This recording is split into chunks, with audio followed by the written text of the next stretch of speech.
Monsieur le Président, Mesdames et Messieurs, à cette tribune, il y a 25 ans, François Mitterrand lança une formule lapidaire, mais inexacte. Le nationalisme, c'est la guerre.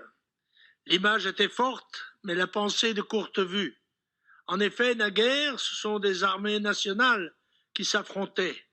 Désormais, le danger qui menace le continent boréal, de Vladivostok à Gibraltar, n'est pas imputable à un ou des nationalismes, mais à un phénomène démographique mondial de dimension tellurique.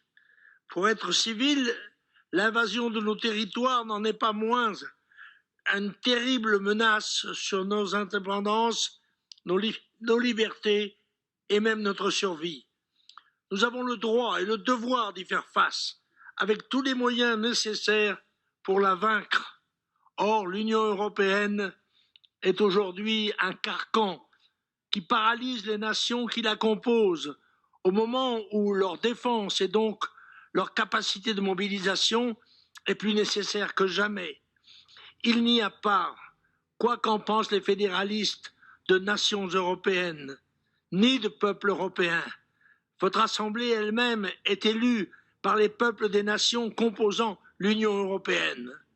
La nation est le cadre légal, moral et politique de tous les pays du monde, et leur expression supérieure est l'ONU, l'Organisation des Nations Unies. La nation reste donc le cadre le plus naturel, le plus efficace pour faire vivre et défendre les peuples qui s'y sont assemblés. C'est d'elle que procède le sentiment national, l'amour de son sol, de son histoire, l'amour de sa patrie. C'est elle qui dépasse et prolonge les destinées individuelles et qui est la garante de l'avenir des générations.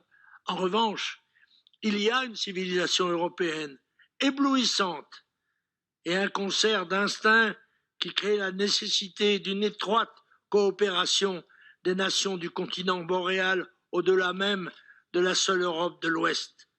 La révolution démographique qui a porté en 50 ans la population mondiale de 3 à 8 milliards d'habitants, chiffre en croissance exponentielle, a déclenché un phénomène migratoire géant dont nous ne percevons que les prémices. Il menace de submerger le continent boréal dont fait partie l'Europe, qui est, elle, en déficit démographique. Un immense fossé est en train de se créer de surcroît entre les besoins et les productions du monde. La misère du monde le fait apparaître comme un Eldorado, alors qu'il n'est plus guère qu'un radeau de la Méduse qui coulerait sous le poids de nouveaux arrivants. Face à ces perspectives angoissantes, l'Europe se révèle impuissante. Pire, elle paralyse les réactions nationales qui devraient mobiliser les peuples qui la constituent. Députés, qui êtes restés aveugles, sourds et muets, la postérité vous maudira.